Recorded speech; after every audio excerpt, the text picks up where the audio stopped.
Selamat pagi, shalom. Ya, belum ya. Shalom Bapak Ibu Saudara yang terkasih dalam Tuhan.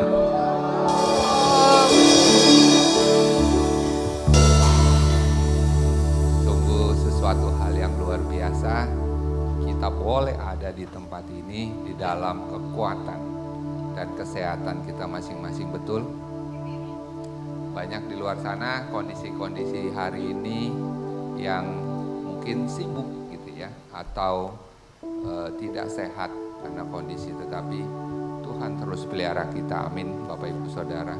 Di dalam setiap hal yang kita jalani, setiap hal yang kita lakukan di dalam hidup kita, mari Bapak Ibu Saudara, kita mau siapkan hati kita, pikiran kita untuk masuk di dalam ibadah kita pada pagi ini. Kita akan memulai dengan berdoa terlebih dahulu. Mari kita berdoa. Hadirat Tuhan,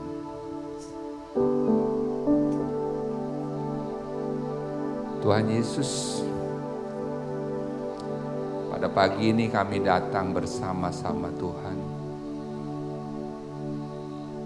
untuk beribadah.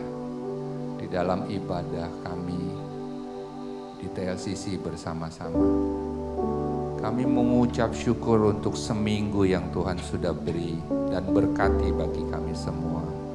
Di dalam kehidupan kami, baik di kantor, di dalam kehidupan kami di keluarga, dan bersama teman-teman yang ada. Inilah waktunya Tuhan.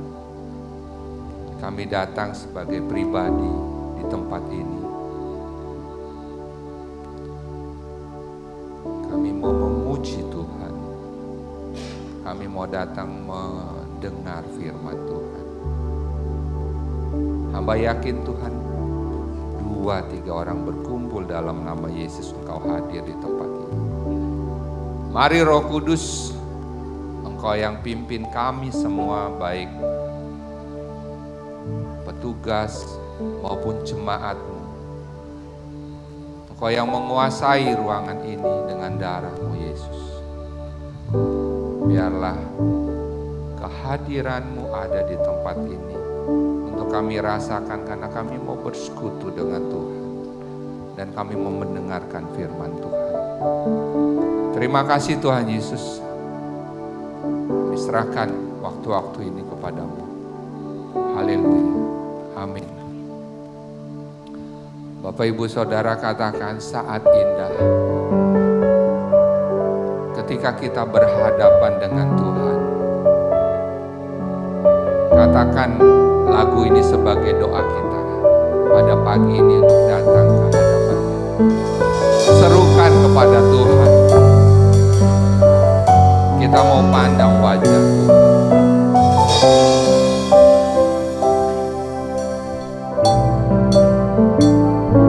Saat indah, katakan kepada Tuhan saudara. Ku berhadapan denganmu, memandang wajahmu, Yesus kekasih jiwa.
ya Tuhan hadirat-Mu. Hadirat-Mu Tuhan, ku rasakan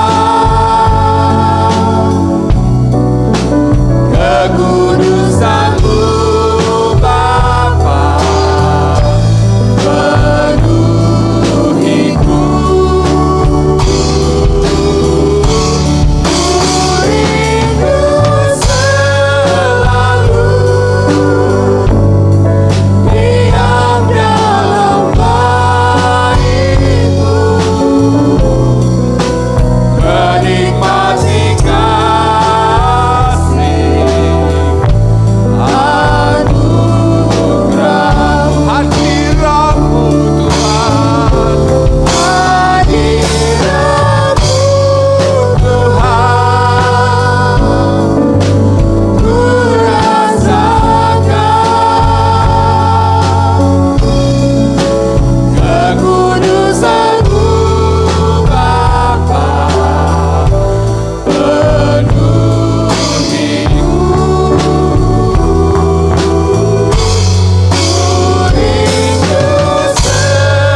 Katakan hadirat-Mu Tuhan, hadirat-Mu Tuhan, ku rasakan kekudusan-Mu Bapa penuhiku.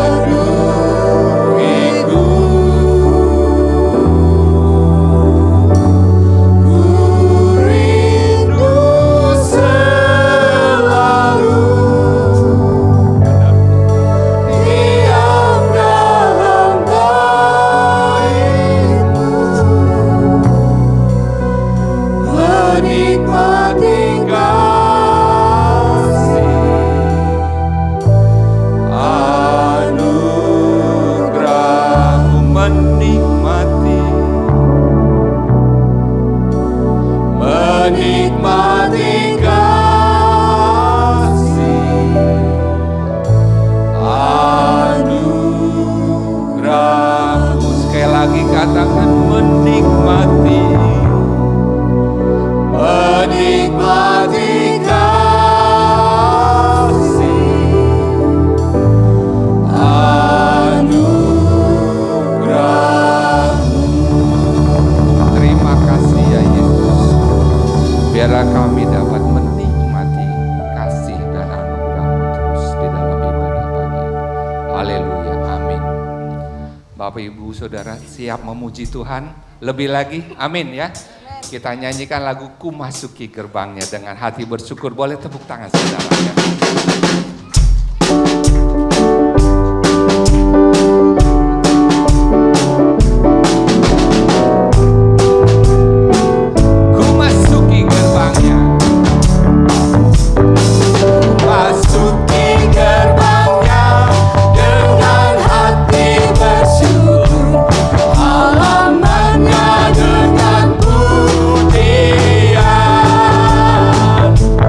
Kataku hari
mendengarkan firman Tuhan, hati dan pikiran kita untuk menyambut firman Tuhan.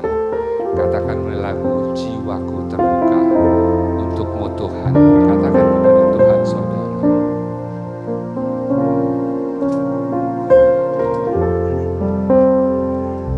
Inilah saat Tuhan, kami katakan kepada Engkau, jiwa kami terbuka untukmu. Jiwaku terbuka untukmu Tuhan. Selidiki, nyatakan segala perkara. Singkapkan semua yang terselubung, supaya ku layak di hadapanmu Tuhan. Jiwaku terbuka untukmu Tuhan. Selidiki, nyatakan segala perkara. Singkapkan semua yang terselubung, supaya ku layak di hadapanmu Tuhan. Jiwaku terbuka untukmu Tuhan. Selidiki, nyatakan segala perkara.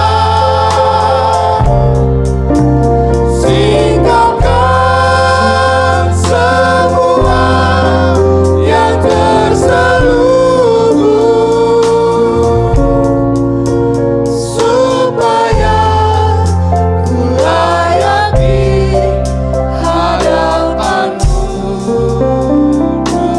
Tuhan. Saudara, mari kita berdoa. Bapak, terima kasih, kami bersyukur kami boleh beribadah kembali pagi hari ini, mendengarkan firman Tuhan, beribadah kepada Engkau. Buka hati kami, buka pikiran kami, supaya kami hanya tertuju kepada kebenaran firman Tuhan. Bapak, terima kasih, dalam nama Tuhan saya berdoa. Amin. Silakan duduk, saudara yang dikasihi Tuhan. Kita sampai kepada seri, kita habis selesai dengan kitab Kolose. Minggu depan seri Kolose yang terakhir, walaupun banyak sekali kebenaran dalam Kolose yang belum terungkap. Ya, misalnya hari ini kita bicara mengenai keluarga. Sebenarnya kalau saya membaca Kolose pasal 3 ayat 18 sampai yang ke-25, saya menyiapkan 5 khotbah. Jadi sebenarnya 5 khotbah. Lalu tapi saya menggabungkan menjadi 1 khotbah. Jadi cukup singkat ya khotbah hari ini ya, seperti biasa. Jadi kita akan belajar mengenai keluarga, karena sudah lama kita tidak bicara mengenai keluarga. Setahu saya jarang sekali ya di TLCC kita bicara mengenai keluarga.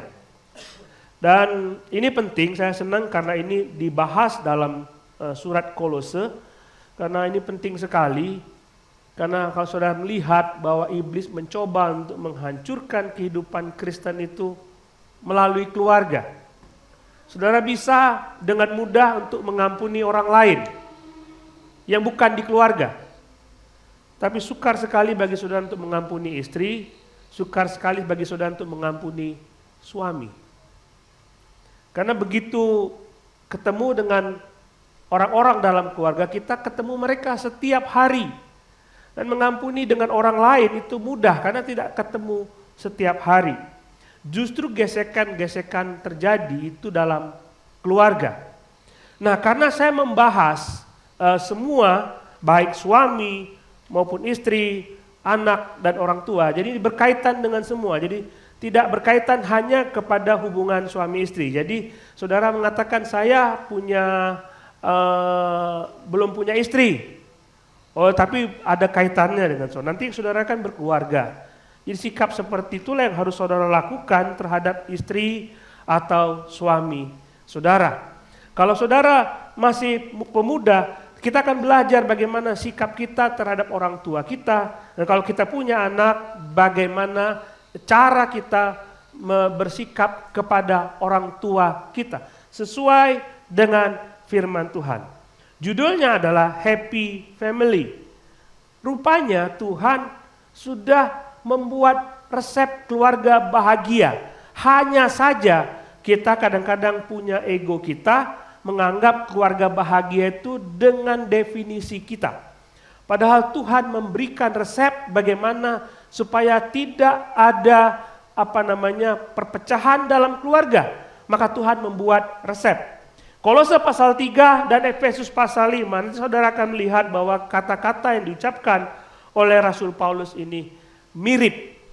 Dan ini terjadi akibat dari pembaharuan rohani. Beberapa minggu sebelumnya kita lihat bahwa kita mengalami kebangunan rohani. Minggu lalu saudara belajar mengenai manusia baru, manusia di dalam Tuhan. Efeknya adalah ini nanti. Istri tunduk kepada suami, suami mengasihi istri, orang tua mengasihi anak-anak, anak-anak taat kepada orang tua. Itu efeknya. Kalau efeknya tidak ada, maka saudara harus belajar lagi tunduk kepada Tuhan. Mengerti? Efek manusia baru, kalau saudara sudah diciptakan baru dalam Tuhan, seharusnya saudara lebih mengasihi istri. Lebih dari apapun. Kalau saudara merasa bahwa saudara sudah diciptakan baru dalam Tuhan, seharusnya saudara tunduk kepada suami. Apapun yang dia lakukan, apapun perbuatan dia, senang atau kita tidak senang, saudara harus tunduk. Ini perintah Tuhan. Jadi percuma saudara melayani di gereja dengan begitu efektif. Jangan pernah ngomong, saya rajin pelayanan. Saya pemimpin di gereja. Kalau saudara tidak mengasihi istri. Itu bohong.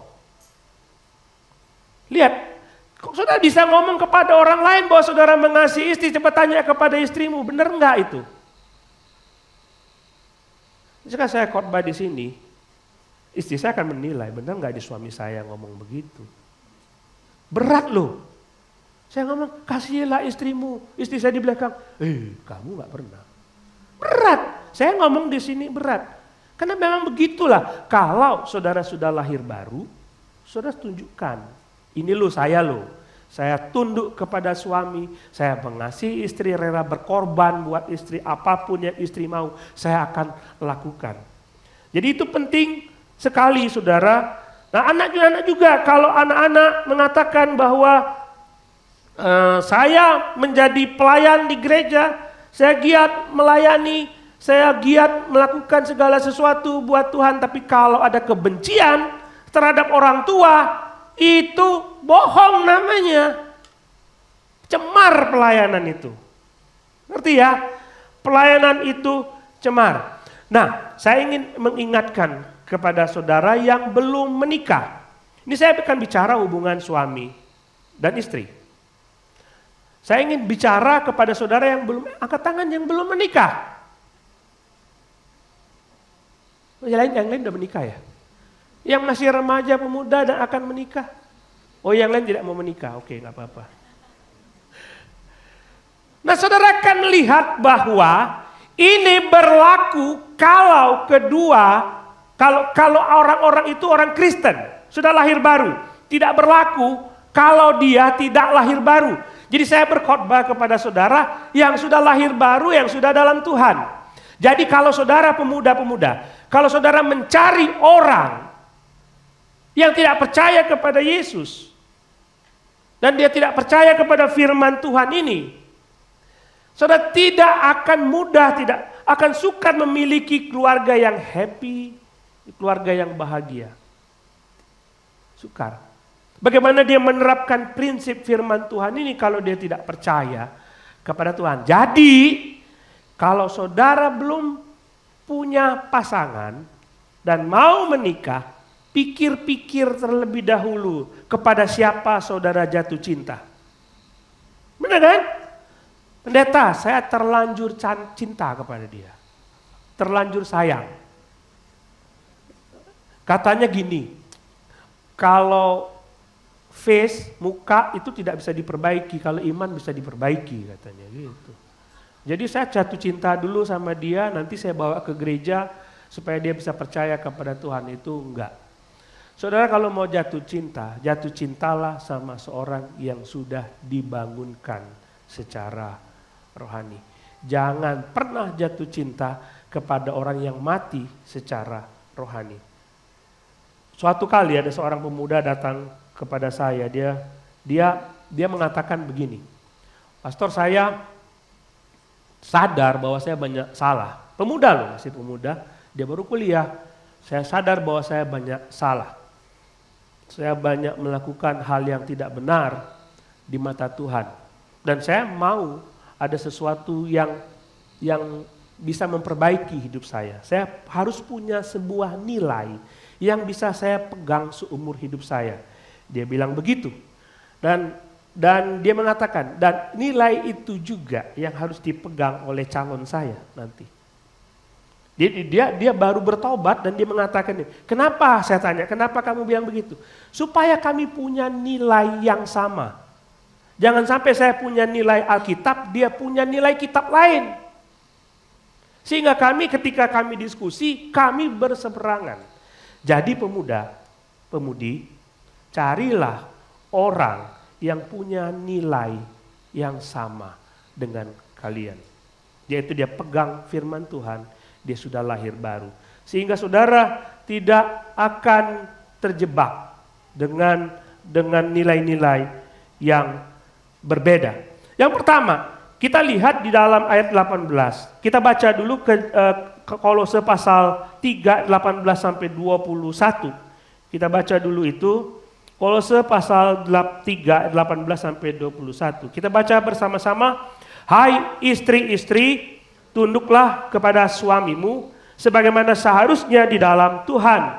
Hai suami-suami, kasihilah istrimu dan janganlah berlaku kasar terhadap dia. Hai anak-anak, taatilah orang tuamu dalam segala hal, karena itulah yang berkenan kepada Tuhan. Hai bapak-bapak, janganlah sakiti hati anakmu, supaya jangan tawar hatinya. Kita lihat yang pertama, ini harus cepat, karena saya 40 menit untuk membahas semua ini. Istri harus tunduk kepada suami, titik, tanpa syarat. Ada di situ. Tunduklah kepada suamimu kalau dia ada tanpa syarat. Lihat begini, sebagaimana seharusnya dalam Tuhan. Kepada Tuhan saudara tunduk gak? Ada yang berani tidak tunduk kepada Tuhan? Ya Pak? Nah itu hati-hati ngomongnya ya. Harus tunduk kepada Tuhan. Hei suami istri, tunduk kepada suami. Titik. Pak bagaimana kalau, tidak ada bagaimana?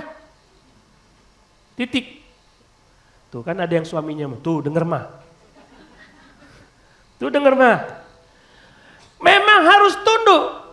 Saya kasih contoh begini saudara. Kita itu hidup tidak bisa tanpa ketertundukan.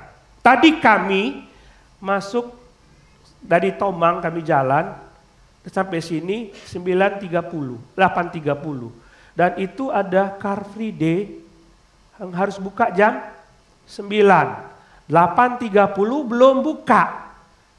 Dan itu ada aturan, tidak boleh lewat. Kami harus tunduk kepada satpam yang jaga. Benar nggak? Berani saudara lewat? Saudara kalau lihat lampu merah, lampunya trafiknya merah, saudara berhenti kan? Padahal itu benda biasa loh, bukan orang loh. Begitu dia trafiknya merah, saudara berhenti, tunduk kan? Nggak ada yang kasih tahu kepada saudara stop, nggak ada, cuma lampunya merah, saudara berhenti. Lampunya hijau, saudara jalan. Kata Cak Lontong itu ditungguin, begitu hijau ditinggalin. Begitu hijau kita jalan, kita tunduk kepada semuanya kita. Nah, kepada polisi, satpam tadi yang berhenti, kalau saudara sebagai seorang wanita, saudara setir mobil, saudara tundukkan kepada satpam itu. Satpam bilang enggak boleh lewat, jam 9 baru lewat. Satpam yang ngomong loh, jangan lewat. Saudara tunduk kepada satpam. Bisa kepada suami? Lalu kepada satpam yang suaminya orang lain, saudara mau tunduk? Bisa. Kepada suami sendiri kok gak bisa? Jadi tunduk itu wajar, karena itu yang Tuhan mau. Jadi Tuhan gak bisa protes, kok Tuhan buat aturan kayak ini, suka-sukanya Tuhan.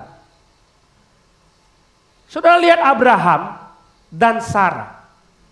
Apa kata Sarah terhadap Abraham? Tuanku. Dia tunduk kepada tuannya, Abraham.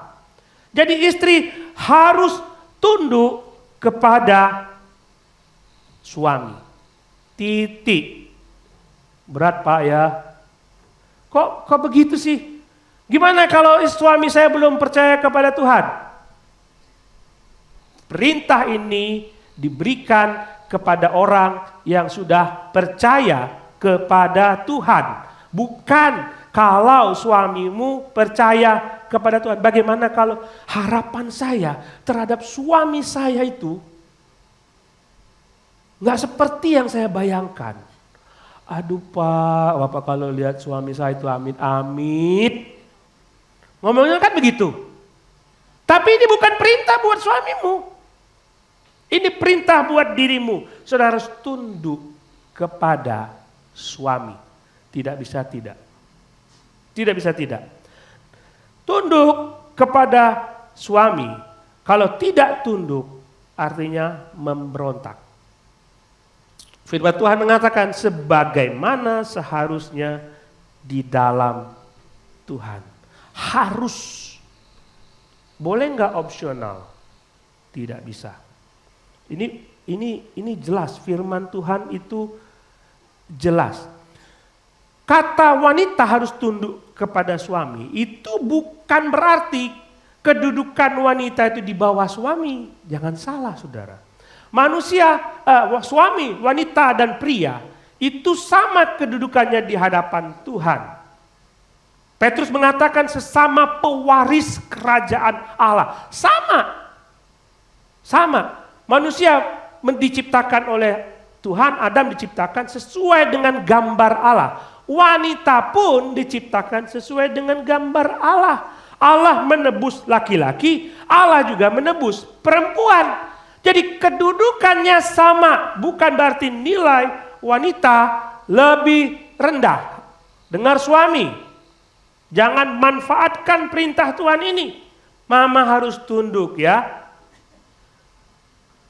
Mama harus tunduk ya, ini perintah firman Tuhan. Bukan berarti nilai dia lebih rendah.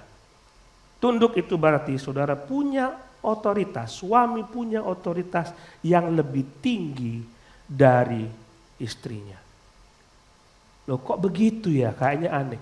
Apa yang saudara takuti? Tadi saya bilang kepada satpam yang pasang pagar supaya saudara tidak lewat, saudara tunduk. Kepada suami yang saudara berjanji sehidup semati, yang tinggal bersama bertahun-tahun, saudara gak bisa tunduk. Kok aneh? Lagi pula apa yang saudara takuti? Kalau suami saudara tunduk kepada Kristus.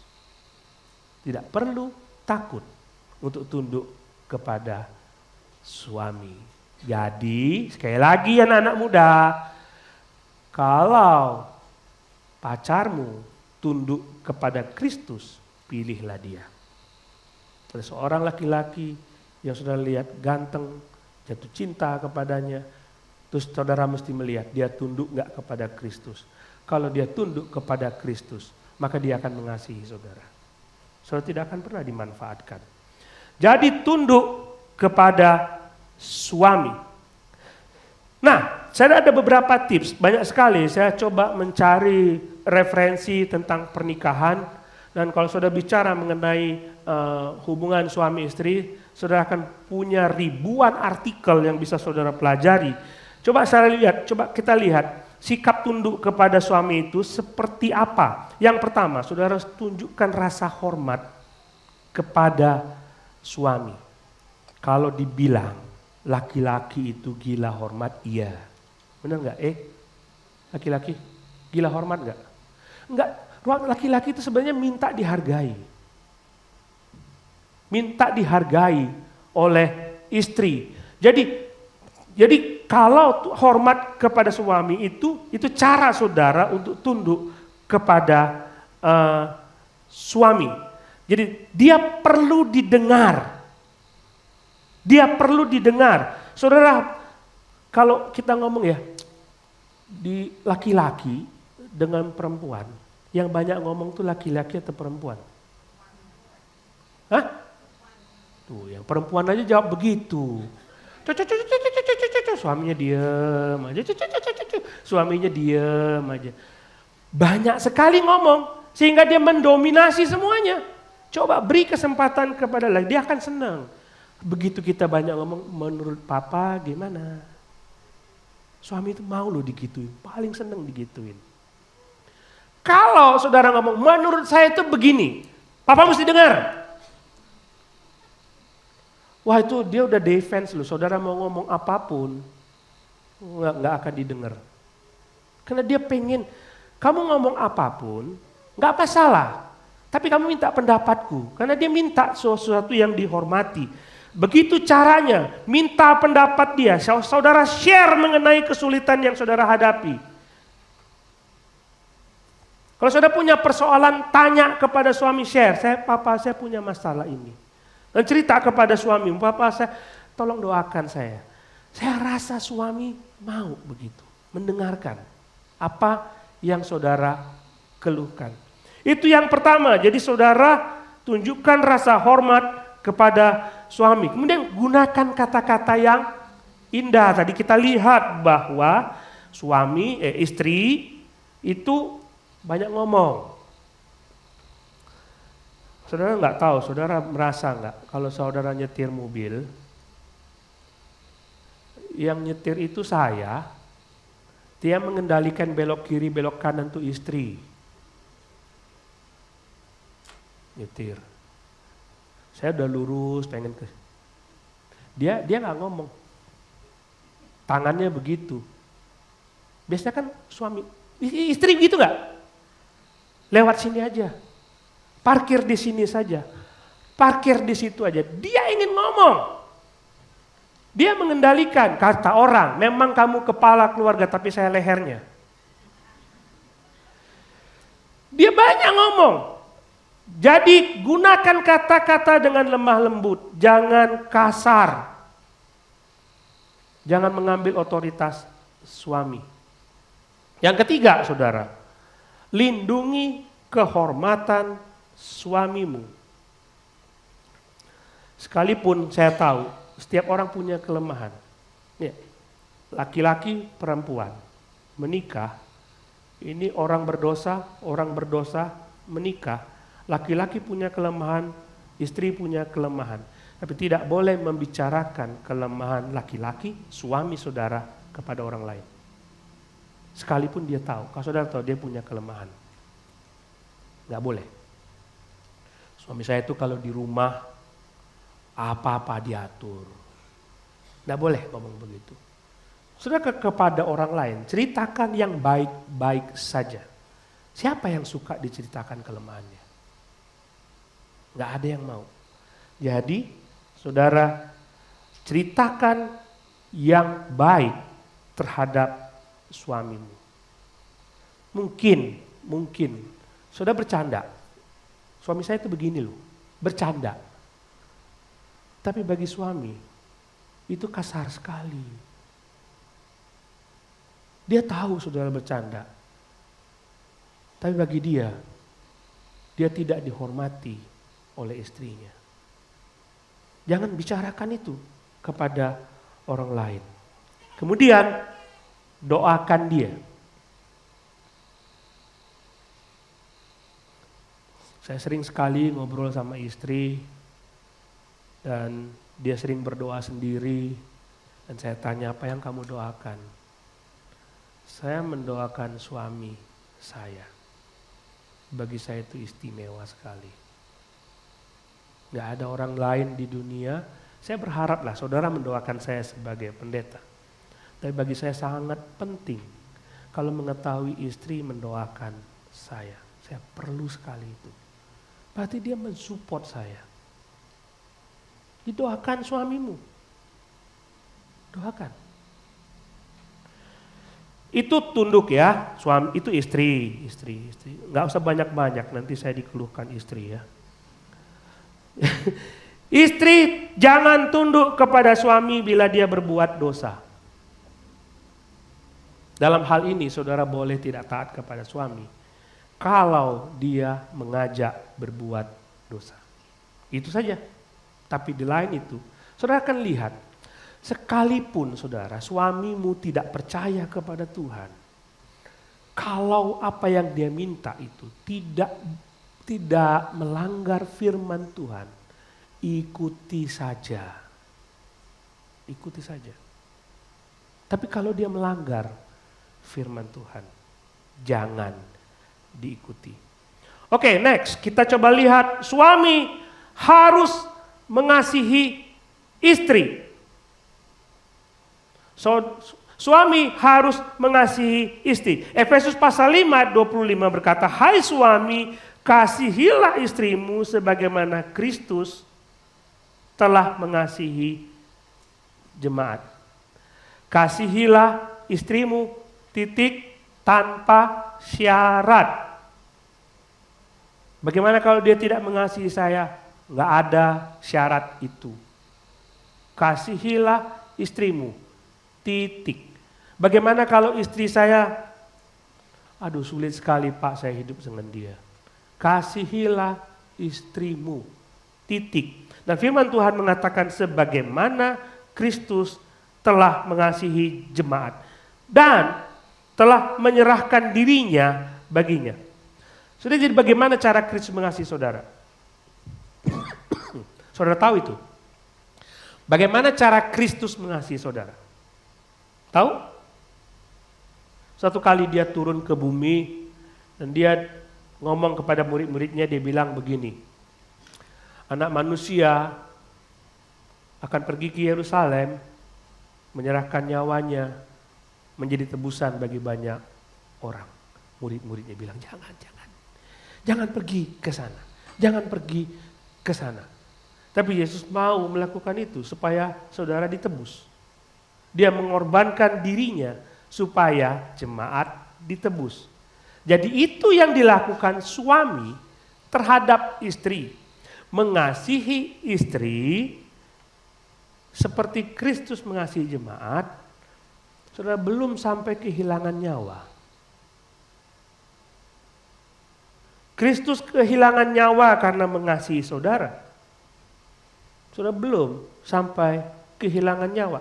Jadi saudara pulang ke rumah, lagi capek-capek, pulang kerja, sampai di rumah pengenlah duduk sejenak, kan begitu kan? Duduk sejenak. Istri tiba-tiba ngomong, Pak tolong kerjain ini, Pak tolong kerjain itu. Istri saudara bilang begitu. Tapi kalau saudara mengasihi istri, sayang nggak? Saudara pasti mau kerjakan itu. Saudara pasti mau melakukan itu. Kasih itu rela berkorban. Jadi mengasihi istri, terimalah itu perintah itu. Terimalah perintah itu. Jadi kadang-kadang begini nih, siapa yang kerja, siapa yang capek. Biasanya kita yang kerja, suami yang kerja, pulang rumah capek. Sudah menjelang tidur, istri kita yang dipijit, bukan kita yang dipijit.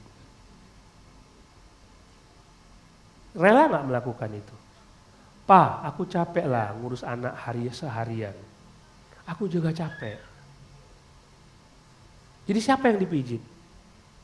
Saudara kan ngertilah, saya capek sekali pergi pagi-pagi pulang malam-malam. Saya yang mestinya dipijit, tapi karena saudara mengasihi istrimu. Saudara rela melakukan itu. Saudara rela melakukan itu. Nah, bagaimana cara mengasihi? Dengar dia ngomong, caranya. Walaupun saudara nggak tahan, ini yang diomongin apa gitu, nggak jelas. Ya kan? Gini saudara, penelitian mengatakan wanita itu bekerja dengan otak kiri dan otak kanan. Jadi saya baca artikel bahwa ada koneksi antara otak kiri dan otak kanan itu lebih banyak di wanita. Sehingga mereka lebih sering menggunakan perasaan. Laki-laki lebih menggunakan otak kiri sehingga lebih sering menggunakan logika.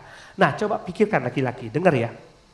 Kadang-kadang omongan suami kita, istri kita nggak masuk akal kan, benar nggak? Iya. Istri kita kadang-kadang ngomongannya nggak masuk akal karena dia bekerja melalui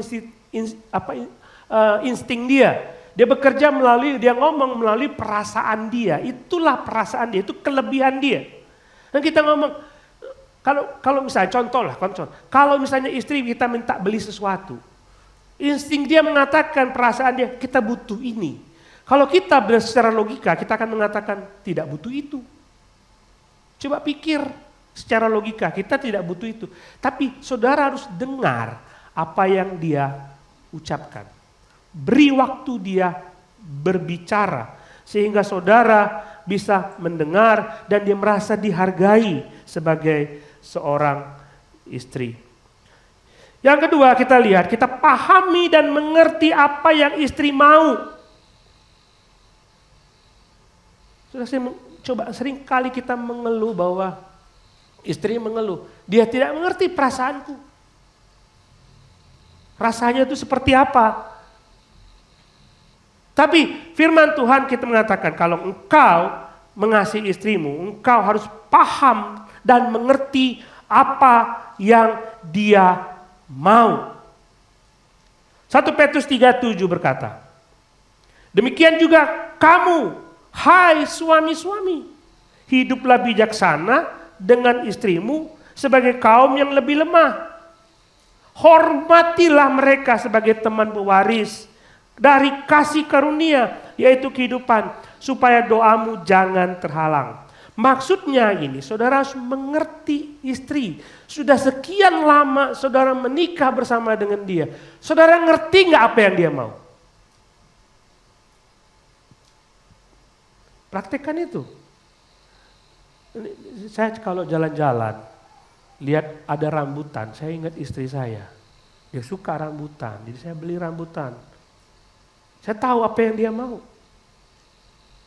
Ketika mau menjelang tidur, dia paling suka kalau dipegang tangannya supaya tidur nyenyak. Jadi saya pegang tangannya sampai sekalipun dia tidak minta. Saya tahu apa yang dia mau. Sekian lama saudara menikah dengan seorang istri, saudara paham apa yang dia mau. Mengerti apa yang dia mau. Tidak mungkin saudara tidak mengerti apa yang dia mau. Saudara paham itu, cari apa yang dia mau. Dalam konseling pernikahan, jadi beberapa orang di sini mengalami bersama dengan saya sebelum mereka menikah, wajib konseling pranikah. Benar kan, ada beberapa pasang di sini yang konseling pranikah bersama dengan saya. Dan saya minta seorang istri mencatat apa yang dia mau supaya suaminya lakukan. Demikian juga sebagai seorang suami, kamu harus tulis apa yang dia mau supaya istri bisa lakukan. Kita bicara. Dan itu mestinya sudah tahu ya. Dicatat seumur hidup sehingga saudara tahu. Saudara, tanda kasih seseorang, ungkapan kasih seseorang, itu akan berbeda-beda. Jadi misalnya begini, saya merasa dikasihi kalau saya dikasih benda. Ada orang seperti itu. Ada orang yang merasa dikasihi kalau diperhatikan, kalau dipuji dengan verbal. Tadi kinetik, ini ada verbal. Tapi ada yang merasa dikasihi kalau dengan sentuhan. Saya ngomong kepada istri saya, I love you. Apa jawab dia? Gombal. Karena nggak butuh itu.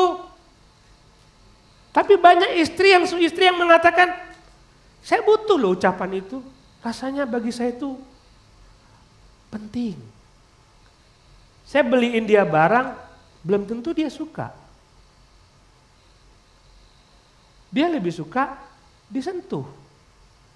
Dia merasa dihargai kalau disentuh. Nah saudara cari, istri saudara lebih suka diapain? Dibeliin berlian, ya belilah. Belilah berlian, cari. Cari itu. Beliin mobil. Lah, bukan gitu, maksudnya dibeliin benda ya. Saudara istri juga mesti ngerti ya. Mesti ngerti, kalau aku gak bisa beli mobil, gak mau tahu, gak bisa kayak gitu juga sebagai istri. Gak bisa kayak gitu. Jadi, terus saudara yang terakhir, doakan dia. Doakan dia. Cium dia. Menjelang tidur, cium dia. Penting itu. Cium dia menjelang tidur. Kadang-kadang saya lihat istri saya tidur, sudah nyenyak, saya cium. Kebangun dia. Tapi penting bagi kita untuk menghargai istri, kita pegang tangannya dan kita doakan dia. Kita doakan dia. Itu tentang suami istri. Sekarang kita lihat hubungan orang tua dengan anak. Dikatakan di situ, hai anak-anak, taatilah orang tuamu dalam segala hal, karena itulah yang indah dalam Tuhan. Tidak, sekali lagi, ini tidak ada kata syarat apapun. Saudara harus taat kepada orang tua. Saudara, anak-anak zaman sekarang itu pandai-pandai. Mereka belajar, mereka kadang-kadang merasa lebih pandai dari orang tuanya yang tidak belajar. Ya kan? Mama tahu apa? Mama kan lulusan SD. Saya S2 loh mama. Kadang-kadang seperti itu sebagai anak. Anak merasa bahwa saya lebih pengetahuan saya lebih tinggi dari mama. Begitu mama ngomong, dibantah. Begitu mama ngomong, dibantah. Saudara mengatakan, ayat ini mengatakan, taatilah orang tuamu dalam segala hal. Bukan dalam hal-hal tertentu saja. Saya mengerti ada beberapa anak yang punya keinginan. Kadang-kadang kalau orang tua ngomong itu, ini mama ngomong apa sih ya? Tidak mau taat. Tapi firman Tuhan mengatakan taatilah orang tuamu dalam segala hal. Ada perintah kuno dalam Keluaran pasal 20 mengatakan hormatilah ayahmu dan ibumu. Hormatilah ayahmu dan ibumu supaya lanjut umurmu di tanah yang dijanjikan oleh Tuhan. Ada janji di situ, panjang umur. Hormati ayahmu dan ibumu. Kadang-kadang kita merasa seperti digurui. Tapi kenapa orang tua ngomong begitu? Karena dia sayang anaknya. Kadang-kadang memang orang tua kelewatan. Anaknya sudah besar, dianggap seperti anak kemarin sore. Masih bayi. Lalu diajarlah seperti ini, mama dulu begini, mama dulu begitu. Tapi sebagai anak, dengar saja dulu, jangan dibantah. Jangan pernah dibantah, dengar saja dulu. Hargai pendapatan, iya ma, iya pa, harus seperti itu. Dan orang tua, dikatakan di situ, sebagai orang tua, jangan membuat anak-anakmu sakit hati. Beberapa tahun lalu saya pergi ke jalanan dan ketemu dengan beberapa orang yang tinggal di pinggir jalan, tidur di situ, dan saya tanya tentang keadaannya. Dia mengatakan, papa saya itu kaya loh Pak, punya rumah di sini. Lalu kenapa kamu tidur di jalan? Sama aja Pak, saya di rumah seperti tidak ada papa, tidak ada mama. Saya pergi pagi-pagi, papa udah pergi tanpa ketemu saya. Saya pulang malam, papa belum pulang, dan tidak pernah ketemu. Sama saja saya di jalan, nggak pernah ketemu dengan anak. Jadi dari sini saudara kita akan belajar, buat quality time bersama anggota keluarga, baik sama istri. Saudara yang sudah lama menikah, suami, istri, buat date bareng sama istri. Jalan sama-sama. Jalan sama-sama, gandengan. Memang ya kalau istri belanja, itu mau beli sapu, kebeli ember. Kita kemarin saya nemani istri saya beli baju. Jadi kadang-kadang saya beli baju. Saya duduk di situ dan ada kursi pijit di situ. Jadi saya duduk aja, saya kursi pijit. Dia tegang kursi pijit itu bilang begini, Pak, rata-rata ya kalau laki-laki suami nemani istrinya katanya, istrinya belanja, terus dianya duduk di sini Pak, sama kayak Bapak katanya. Belanjanya lama Pak. Dia bilang, dia lihat baju di sini Pak ya, nggak jadi beli. Dia keliling nggak ketemu. Dia beli baju yang ini lagi Pak katanya. Memang itu saudara, memang istri itu pakai perasaan untuk memutuskan segala sesuatu. Tapi sebagai suami, udahlah terima saja. Kalau kita kan kalau mau beli baju, bagus nggak ini? Bagus, beli.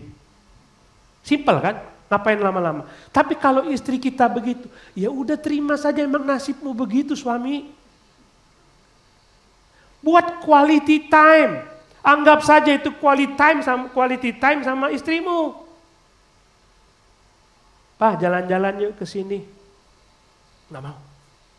Lah capek di rumah. Buat quality time. Sama anak-anak juga. Saudara, ada beberapa orang di sini yang anaknya tinggal masih sama dengan dia. Benar kan? Saya masih tinggal sama anak-anak saya.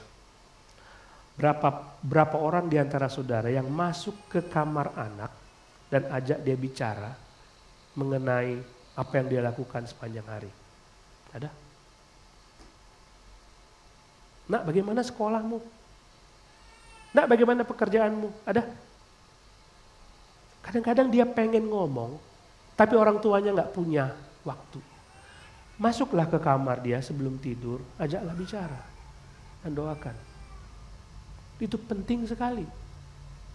Penting sekali, walaupun cuma 10 menit, 15 menit, tanya. Kalau anak-anak kita udah besar, nak, kamu jatuh cinta sama siapa sekarang? Penting itu. Kamu ada dekat nggak sama seseorang? Itu penting. Jadi harus seperti itu, hubungan baik satu sama lain harus baik. Kemudian yang terakhir, saudara, kita lihat 1 Petrus 3, 1-2. Taatilah aturan ini bagi anggota keluarga yang belum percaya sekalipun.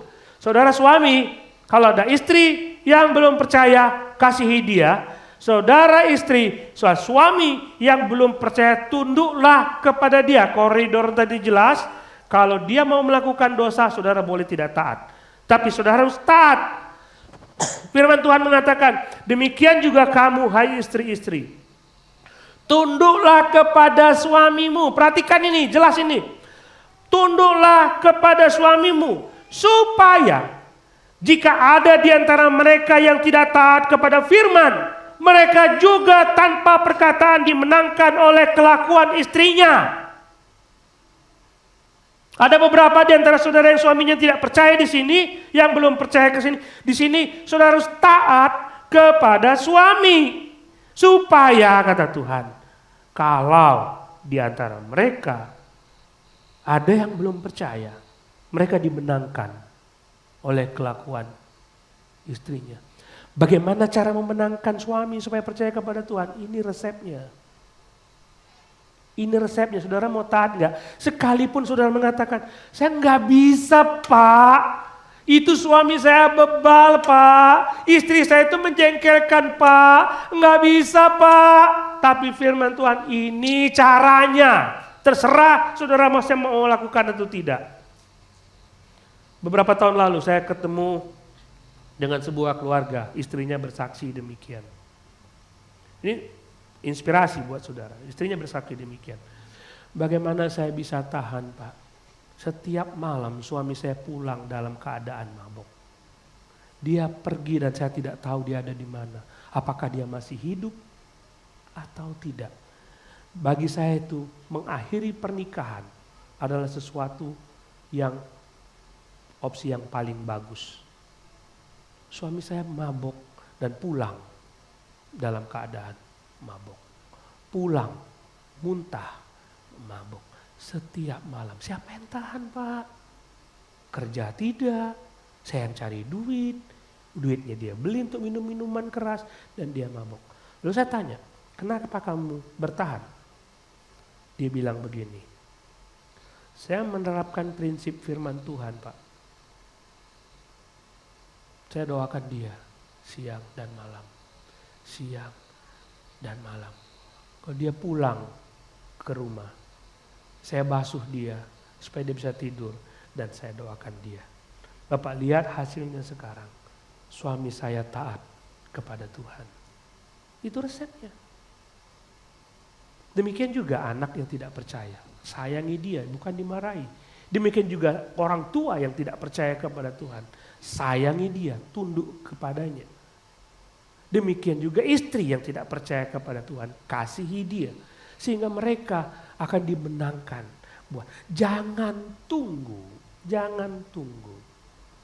Apa yang saudara mau terjadi.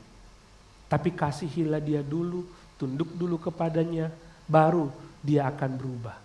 Jadi jangan tunggu dia berubah dulu. Jalani prinsip firman Tuhan ini terlebih dahulu. Baru semuanya itu akan terjadi. Inilah resep keluarga bahagia. Saudara mau taat atau tidak? Bagaimana seorang suami yang tidak memanfaatkan ketundukan istri kepada dirinya, dia akan mengayangi itu. Nggak mungkin dia semena-mena terhadap saudara kalau dia menerapkan prinsip aku mengasihi istriku. Istriku bukan keset kaki. Dia menjalankan perintah itu. Seorang istri akan tunduk kepada suaminya karena ada jaminan suaminya mengasihi dia sama seperti Kristus mengasihi jemaat. Mari kita berdoa, saudara.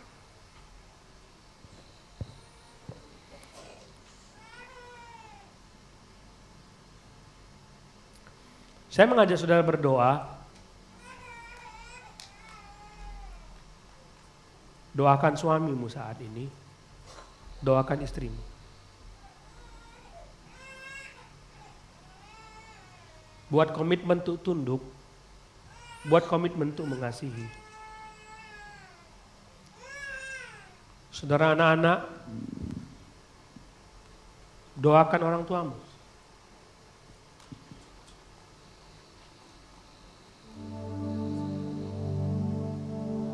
Saudara, orang tua, doakan anak-anakmu.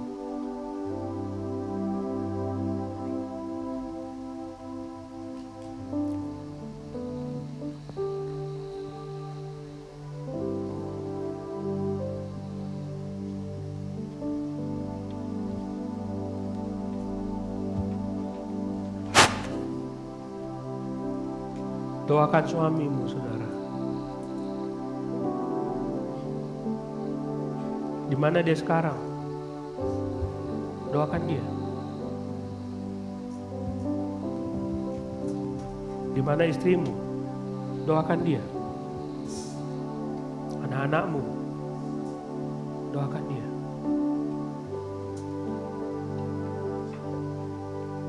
Bapa di surga, terima kasih untuk firman Tuhan. Engkau menolong kami untuk belajar bagaimana mentaati firman Tuhan, sehingga kami memiliki keluarga di dalam Tuhan, keluarga yang berbahagia, keluarga yang Tuhan inginkan supaya setiap anggota keluarga berfungsi sebagaimana mestinya, menjalankan prinsip-prinsip firman Tuhan sebagaimana mestinya. Kami berdoa, biarlah semuanya bisa kami lakukan dalam hidup kami tiap-tiap hari. Bapak, terima kasih. Berdoa dan bersyukur dalam nama Tuhan Yesus. Amin.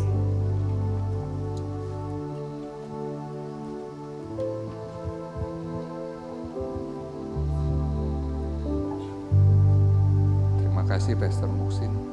Biarlah Bapak Ibu Saudara kita akan meresponi firman Tuhan dengan lagu Nyatakan Yesus Dalam. Nyanyian pujian nomor 195.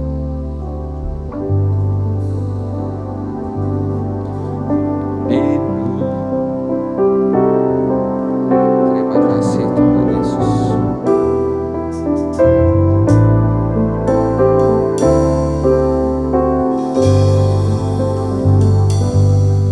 Di dunia yang penuh cemas antara sesamamu, hiduplah saleh dan benar, nyatakan Yesus dalammu. Ayat 2.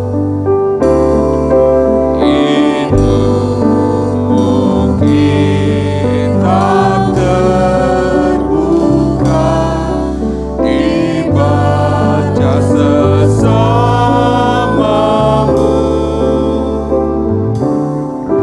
Apakah dia membacanya, melihat Yesus dalammu? Katakan nyatakan Nyatakan Yesus dalam